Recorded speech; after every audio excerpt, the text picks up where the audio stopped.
Gaji naik sedikit, tapi hidup tetap terasa sempit. Setiap tanggal muda cuma numpang lewat sebentar sebelum saldo kembali kosong. Lelah kerja dari pagi sampai malam. Tapi dada tetap sesak tiap memikirkan tagihan berikutnya. Masalahnya bukan karena kamu bodoh mengatur uang. Ada sesuatu yang jauh lebih dalam dari sekadar angka di rekening, yaitu mental yang terus dipaksa hidup dalam ketakutan. Saat seseorang hidup terlalu lama dalam tekanan finansial, otaknya perlahan masuk ke mode bertahan hidup. Setiap hari dipenuhi kecemasan tentang makan besok, cicilan bulan depan, atau takut tiba-tiba sakit tanpa tabungan. Kortisol terus naik tanpa henti sampai pikiran kehilangan ruang untuk bermimpi. Tubuh bekerja, tapi jiwa terasa seperti terkunci di lorong gelap yang sempit dan pengap. Karena itu, nasihat keuangan sederhana sering terasa menyebalkan bagi orang bergaji pas-pasan. Menyuruh orang UMR langsung investasi saham sambil menahan semua keinginan terdengar seperti menyuruh orang tenggelam berenang cepat saat kakinya masih di rantai batu besar.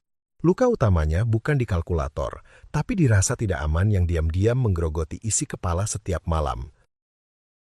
Lalu tanpa sadar, uang mulai memengaruhi harga diri. Ada rasa gagal ketika tidak bisa membelikan hadiah kecil untuk orang tua. Ada malu saat pasangan harus menahan banyak keinginan karena keadaan. Sedikit demi sedikit, manusia mulai percaya bahwa dirinya memang ditakdirkan hidup serba kurang. Label orang susah akhirnya bukan cuma kondisi ekonomi, tapi berubah menjadi identitas yang melekat di dalam batin. Itulah alasan kenapa banyak orang mudah jatuh ke judi online, pay later, atau belanja impulsif sesaat setelah gajian turun, bukan semata karena tidak bisa berpikir logis. Mereka hanya ingin kabur sebentar dari rasa sakit yang terus menghimpit kepala.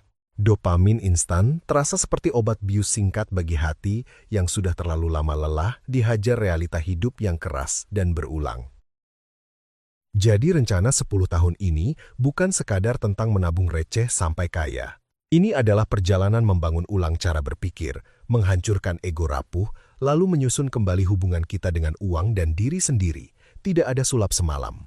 10 tahun dibutuhkan agar luka lama perlahan sembuh, pola pikir berubah matang, dan ketakutan finansial kehilangan kuasanya atas hidupmu.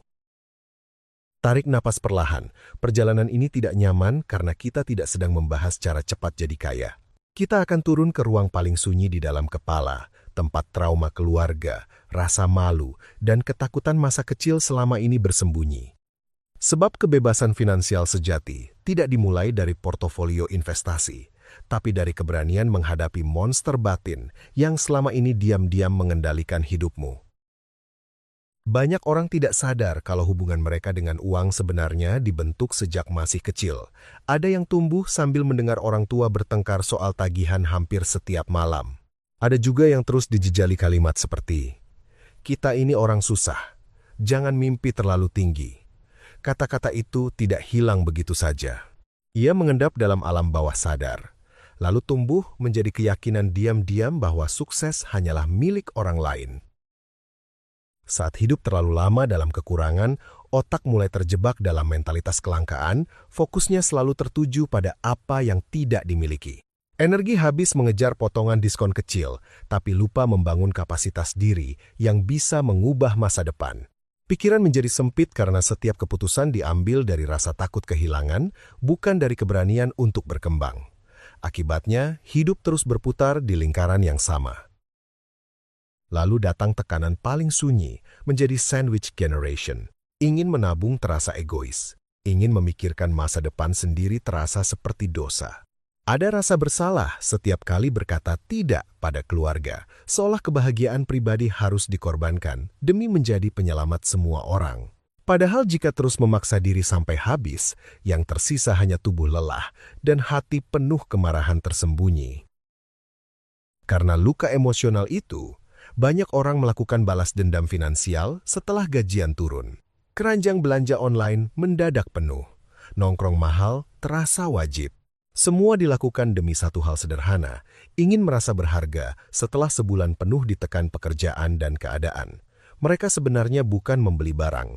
Mereka sedang membeli pelarian sesaat agar bisa lupa bahwa hidup terasa sangat melelahkan. Yang lebih aneh, Sebagian orang justru takut ketika peluang sukses mulai datang. Saat ada kesempatan menambah penghasilan, mereka menunda, malas bergerak, atau malah merusaknya sendiri. Otak manusia selalu mencari kondisi yang familiar. Jika sejak kecil terbiasa hidup susah, maka hidup nyaman terasa asing dan mengancam. Tanpa sadar mereka kembali memilih penderitaan lama karena rasa sakit itu terasa lebih dikenal. Sebelum bicara tentang uang lebih banyak, ada satu pekerjaan berat yang harus dilakukan lebih dulu, memaafkan masa lalu. Memaafkan orang tua yang gagal memberi kehidupan nyaman. Memaafkan keadaan yang terasa tidak adil. Kemarahan yang terus dipelihara hanya akan menjadi racun dalam pikiran. Bukan untuk melupakan luka, tapi agar seluruh energi batin bisa dipakai membangun masa depan, bukan terus bertarung dengan kenangan lama. Mulai hari ini, harus ada satu orang yang berani memutus rantai kemiskinan generasi dalam keluarganya, dan mungkin orang itu adalah kamu. Jalannya sepi, kadang menyakitkan, bahkan sering membuatmu terlihat berbeda dari lingkungan sekitar. Tapi seseorang memang harus cukup berani untuk menghentikan pola lama yang diwariskan turun-temurun. Jika tidak dimulai sekarang, luka yang sama akan terus berpindah ke generasi berikutnya. Tahun pertama dimulai bukan dengan motivasi besar, tapi dengan keberanian menerima kenyataan. Gaji pas-pasan bukan aib. Hidup yang masih berantakan juga bukan alasan untuk membenci diri sendiri. Berhenti menyalahkan keadaan, keluarga, atau sistem yang terasa tidak adil. Energi mental terlalu mahal jika terus dibakar untuk kemarahan yang tidak mengubah apapun. Kedewasaan dimulai ketika seseorang berhenti melawan realita dan mulai bergerak dari titik tempatnya berdiri hari ini. Lalu lihat mutasi rekeningmu dengan jujur, bukan untuk merasa bersalah, tapi untuk membaca luka emosimu sendiri. Tanyakan pelan pada diri sendiri, kenapa aku membeli ini? Kadang, cicilan bukan soal kebutuhan, melainkan usaha diam-diam agar terlihat berhasil di mata orang lain. Ada pengeluaran yang sebenarnya hanyalah obat bius untuk rasa kesepian, kekosongan, dan haus validasi yang tidak pernah selesai dipenuhi. Di fase ini, gengsi harus dibunuh tanpa belas kasihan. Tidak semua orang mampu menerima kenyataan bahwa sebagian besar barang mahal yang dipamerkan sebenarnya dibeli dengan waktu hidup yang sangat panjang. Berapa jam tenaga dan stres yang ditukar demi sepatu branded atau nongkrong demi pengakuan sosial? Gengsi membuat orang miskin terlihat kaya sebentar, lalu diam-diam tetap terjebak dalam kecemasan finansial selama bertahun-tahun. Saat dana darurat mulai terkumpul, meski baru beberapa bulan gaji, ada sesuatu yang berubah di dalam diri. Cara berjalan mulai lebih tenang, nafas terasa lebih ringan. Untuk pertama kalinya, hidup tidak sepenuhnya dikendalikan rasa takut. Tabungan kecil itu bukan sekadar angka, melainkan benteng psikologis yang membuat seseorang sadar bahwa dirinya punya pilihan. Ia tidak lagi sepenuhnya terjebak dalam ancaman, kalau berhenti kerja besok, aku habis. Namun harga dari pertumbuhan seringkali adalah kesepian. Lingkungan mulai berubah canggung ketika kamu berhenti mengikuti pola konsumtif mereka. Ada teman yang menjauh karena kamu tak lagi cocok diajak menghamburkan uang. Ada keluarga yang kecewa karena kamu mulai menjaga batas bantuan finansial. Rasanya pedih. Tapi ruang kosong itu penting. Sebab hidup yang lebih tenang seringkali lahir setelah orang-orang yang salah perlahan keluar dari lingkaran hidupmu. Di tahun kedua dan ketiga, investasi terbaik bukan kripto panas atau mimpi cepat kaya. Investasi terbaik adalah memperbesar kapasitas dirimu sendiri. Buku, keterampilan baru, pola pikir sehat, kemampuan komunikasi, dan keberanian mencoba peluang baru akan mengubah nilai hidupmu jauh lebih besar daripada sekadar mengejar cuan instan. Wadah mental harus diperbesar dulu sebelum hidup mampu menampung rezeki yang lebih besar tanpa bocor oleh ego. Lalu tanpa sadar, akhir tahun ketiga datang dengan perubahan yang tidak terlihat kamera. Mungkin rekening belum fantastis, mobil mewah juga belum ada, tapi sistem sarafmu tidak lagi hidup dalam kepanikan terus-menerus. Tanggal tua tidak lagi terasa seperti ancaman kiamat kecil setiap bulan. Untuk pertama kalinya setelah sekian lama, kamu bisa tidur lebih nyenyak, menarik napas lebih lega, dan merasakan damai sederhana yang dulu terasa mustahil dimiliki. Memasuki tahun keempat, penghasilan mulai naik dan hidup terasa sedikit longgar. Di titik inilah jebakan baru muncul dengan wajah yang jauh lebih halus. Ada dorongan besar untuk membalas semua penderitaan masa lalu lewat gaya hidup. Inner child yang dulu kekurangan mulai berteriak meminta hadiah, mobil kredit, liburan mahal, atau barang yang selama ini cuma bisa dilihat dari layar ponsel. Jika tidak hati-hati, fondasi yang dibangun susah payah bisa runtuh hanya karena euforia sesaat. Anehnya, ketika uang mulai datang lebih banyak, rasa tidak aman justru ikut membesar. Ada suara kecil di kepala yang berbisik, "Kamu cuma beruntung, kamu tidak pantas berada di level ini." Inilah sindrom imposter, luka lama yang belum benar-benar mati. Seseorang masih melihat dirinya sebagai si miskin masa lalu, meski realita hidupnya sudah mulai berubah. Padahal, semua pencapaian itu lahir dari disiplin, pengorbanan, dan keberanian yang nyata. Di fase ini, proses menjadi kaya terasa sangat membosankan. Tidak ada ledakan dramatis seperti film motivasi murahan. Hidup hanya diisi rutinitas yang berulang. Bekerja, menabung, berinvestasi perlahan, lalu menghindari godaan pamer. Justru di tengah kebosanan inilah karakter diuji. Banyak orang gagal bukan karena kurang pintar, tapi karena tidak tahan hidup tenang tanpa sensasi instan yang memabukkan ego mereka sendiri. Semakin hidup membaik, semakin sering muncul rasa bersalah kepada teman lama atau keluarga yang masih kesulitan. Ada sedih ketika melihat orang-orang yang dulu berjuang bersama ternyata masih tertahan di tempat yang sama. Tapi kamu harus memahami satu hal penting, membantu semua orang sampai mengorbankan kestabilan diri sendiri bukanlah kebaikan, melainkan bentuk kehancuran perlahan. Kamu tidak bisa menyelamatkan siapapun jika dirimu sendiri masih tenggelam setengah napas. Lalu, hubunganmu dengan waktu mulai berubah total. Dulu uang hanyalah alat untuk bertahan hidup sampai akhir bulan. Kini uang mulai terasa seperti alat untuk membeli ketenangan dan ruang bernapas.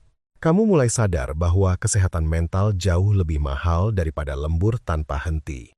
Ada keberanian baru untuk berkata tidak pada pekerjaan yang merusak jiwa, karena hidup ternyata bukan cuma soal bertahan, tapi juga tentang menjaga kewarasan tetap utuh.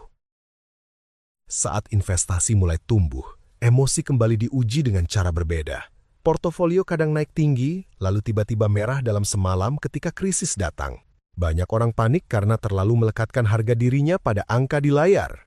Padahal, pasar selalu bergerak seperti ombak, naik dan turun tanpa peduli perasaan manusia.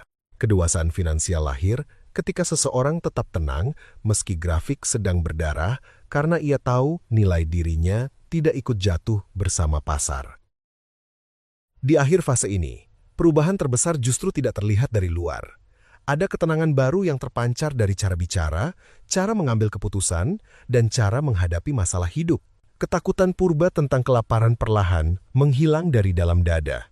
Kamu tidak lagi mudah panik, tidak gampang iri, dan tidak haus validasi seperti dulu. Otot mentalmu akhirnya terbentuk, kuat, stabil, dan jauh lebih dewasa dibanding versi dirimu beberapa tahun sebelumnya. Memasuki tahun ketujuh, efek majemuk mulai bekerja dengan cara yang tidak bisa dilihat orang lain. Bukan cuma uang yang bertumbuh perlahan, tapi juga karakter dan ketahanan jiwa. Keputusan kecil yang dulu terasa menyakitkan, menahan ego, menolak gengsi, disiplin menyimpan uang, kini berubah menjadi fondasi mental yang sangat kokoh. Kamu tidak lagi mudah goyah oleh komentar orang, karena nilai dirimu sudah dibangun dari proses panjang, bukan dari tepuk tangan sosial. Di fase ini, ada perubahan cara pandang yang sangat dewasa terhadap kekayaan. Keinginan untuk terlihat kaya mulai terasa melelahkan dan tidak penting. Logo besar, flexing media sosial, atau validasi orang asing perlahan kehilangan pesonanya. Kamu mulai menikmati hidup tenang tanpa perlu membuktikan apapun kepada siapapun. Inilah kekayaan sunyi. Ketika rasa aman di dalam hati terasa jauh lebih nikmat daripada pengakuan palsu dari dunia luar. Hal paling menenangkan terjadi ketika uang yang selama ini dikumpulkan mulai bekerja sendiri. Investasi, aset, atau bisnis perlahan berubah menjadi karyawan yang bekerja tanpa tidur menjaga masa depanmu. Ada rasa lega yang sulit dijelaskan ketika menyadari bahwa hidup tidak lagi bergantung sepenuhnya pada tenaga dan jam kerja harianmu. Untuk pertama kalinya, waktu dan energi tidak lagi terus diperas hanya demi bertahan hidup sampai bulan depan. Lalu, muncul kesadaran baru tentang betapa beracunnya budaya hustle tanpa henti. Dulu merasa bersalah jika duduk santai satu sore. Sekarang kamu mulai belajar menikmati hidup tanpa terus mengejar sesuatu. Rasanya aneh di awal, seperti tubuh yang lupa cara beristirahat. Tapi perlahan kamu sadar, kesuksesan bukan tentang siapa yang paling sibuk sampai tumbang. Kesuksesan adalah ketika seseorang mampu hidup tenang tanpa terus diperbudak ambisi yang tidak ada ujungnya. Namun ketika ancaman finansial mulai hilang, muncul kekosongan yang tidak pernah dipikirkan sebelumnya. Jika dulu alasan bangun pagi adalah bertahan hidup, sekarang pertanyaannya berubah menjadi, untuk apa aku hidup? Banyak orang kaget saat menyadari uang ternyata tidak bisa mengisi kehampaan eksistensial. Ia hanya menyelesaikan masalah finansial, bukan memberi makna bagi jiwa manusia yang terus mencari tujuan lebih dalam dari sekadar angka. Di titik ini, kamu akhirnya bisa memeluk inner child dengan cara yang sehat, bukan lagi lewat belanja impulsif atau pamer status sosial, tapi lewat pengalaman yang benar-benar bermakna. Mengajak orang tua makan tanpa melihat harga menu, pergi menikmati waktu bersama pasangan tanpa rasa cemas soal tagihan, membeli kenyamanan kecil yang dulu terasa mustahil. Luka masa kecil tidak lagi ditenangkan dengan barang mati, tapi dengan rasa hadir dan kasih yang nyata. Tahun ke-9 terasa seperti berdiri di depan garis akhir maraton yang sangat panjang. Portofolio mulai stabil, tagihan tidak lagi terasa menakutkan. Dan, yang paling penting, pikiranmu tidak lagi hidup dalam mode panik seperti dulu. Ada keheningan yang sangat sakral ketika menyadari bahwa rasa aman yang dulu hanya mimpi, kini benar-benar terasa nyata di dalam dada. Bukan euforia liar, melainkan damai yang tenang, dewasa, dan sulit dijelaskan dengan kata-kata. Tahun ke-10 datang tanpa suara gemuruh. Tidak ada pesta mewah, tidak ada musik kemenangan seperti yang sering dijual motivator palsu. Hanya pagi yang tenang. Secangkir kopi hangat di tangan, cahaya matahari masuk perlahan dari jendela, lalu ada satu kesadaran sederhana yang menghantam dada dengan sangat dalam, aku aman sekarang. Untuk pertama kalinya dalam hidup, dunia tidak lagi terasa seperti ancaman finansial yang siap menghancurkanmu kapan saja. Kebebasan finansial ternyata bukan tentang membeli semua barang mahal di bumi. Itu hanya ilusi yang dijual industri konsumsi agar manusia terus lapar validasi.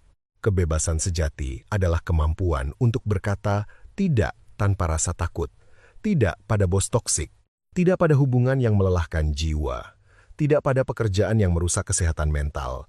Uang akhirnya berubah fungsi dari alat bertahan hidup menjadi penjaga martabat dan kedamaian diri. Ironisnya, manusia rela menghabiskan bertahun-tahun mengejar uang mati-matian hanya untuk tiba di titik ketika uang tidak lagi memenuhi isi kepalanya setiap malam. Dulu, saldo rekening terasa seperti penentu harga diri. Sekarang uang kembali ke bentuk aslinya, hanya alat tukar waktu dan keamanan hidup. Ia bukan lagi Tuhan yang disembah, bukan pusat identitas, dan bukan alasan untuk mengorbankan kewarasan demi terus terlihat berhasil di mata dunia. Ketika hidup pribadi sudah stabil, fokus perlahan bergeser dari aku harus selamat menjadi apa yang bisa aku wariskan. Ada dorongan untuk membantu tanpa rasa takut jatuh miskin lagi. Bukan sekadar memberi uang, tapi mewariskan pola pikir sehat, ketenangan, dan keberanian memutus rantai luka generasi. Cangkir hidupmu akhirnya sudah cukup penuh untuk dibagikan tanpa membuat dirimu sendiri kembali ke jurang kekurangan. Lalu coba tengok dirimu 10 tahun yang lalu. Sosok lelah yang duduk memandangi sisa saldo ATM sambil menahan cemas sendirian di malam hari. Versi dirimu yang sering merasa gagal hanya karena keadaan hidup belum berpihak. Peluk dia dalam diam. Ucapkan terima kasih karena ia memilih bertahan meski berkali-kali ingin menyerah. Tanpa keberanian kecil dari manusia rapuh itu, kedamaian hari ini tidak akan pernah lahir. Perjalanan ini ternyata tidak pernah benar-benar soal miliaran rupiah. Semua proses panjang ini diam-diam sedang membentuk manusia baru. Manusia yang lebih tenang, lebih sadar diri, lebih matang menghadapi rasa takut, dan tidak lagi menggantungkan nilai hidupnya pada validasi luar. Dari rahim penderitaan, disiplin, dan luka masa lalu, lahirlah versi dirimu yang jauh lebih utuh daripada sekadar kaya secara angka. Sekarang buka matamu perlahan. Tahun ke-10 tadi masih sebatas bayangan masa depan. Hari ini kamu mungkin masih berdiri di titik yang melelahkan, gaji pas-pasan, tekanan keluarga, dan rasa takut yang terus menghantui kepala. Tapi waktu akan tetap berjalan tanpa menunggu siapapun. 10 tahun itu akan berlalu, entah kamu memilih berubah atau terus diam memeluk nasib lama. Dan keputusan pertama itu dimulai dari hari ini. Perjalanan keluar dari jerat hidup pas-pasan ternyata jauh lebih rumit daripada sekadar belajar menghitung uang. Ini bukan cuma soal rumus investasi atau cara menabung yang benar. 80% dari proses ini adalah perang melawan diri sendiri, melawan ego, gengsi, luka masa kecil, dan emosi impulsif yang diam-diam menghancurkan masa depan. Sebab selama mental masih rapuh dan haus validasi, uang sebanyak apapun akan selalu menemukan cara untuk pergi meninggalkanmu.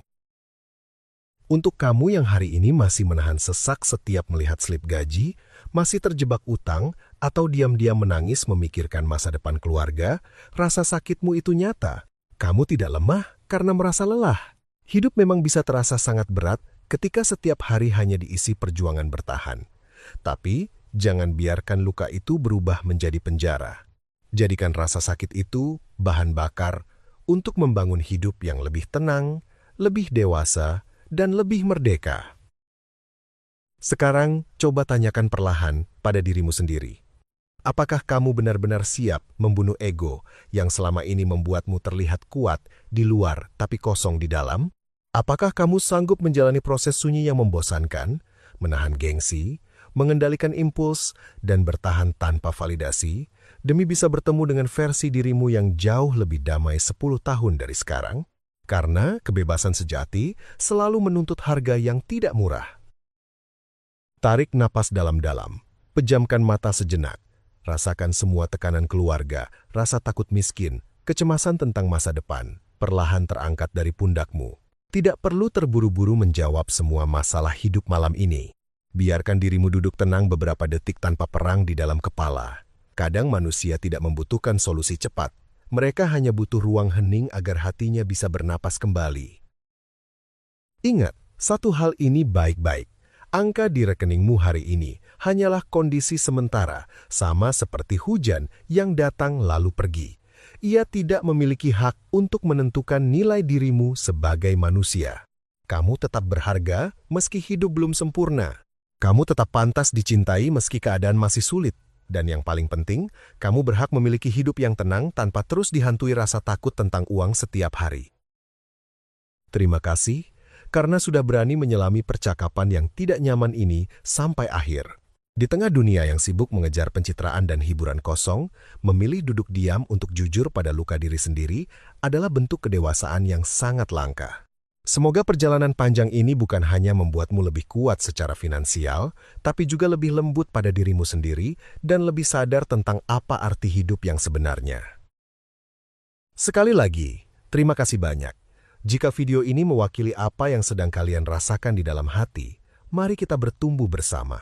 Silakan tekan tombol like, share video ini ke mereka yang mungkin sedang berjuang keras dalam diam, berikan pendapat atau ceritamu di kolom komen, dan subscribe channel Rahasia Uang. Sampai jumpa di ruang refleksi kita selanjutnya.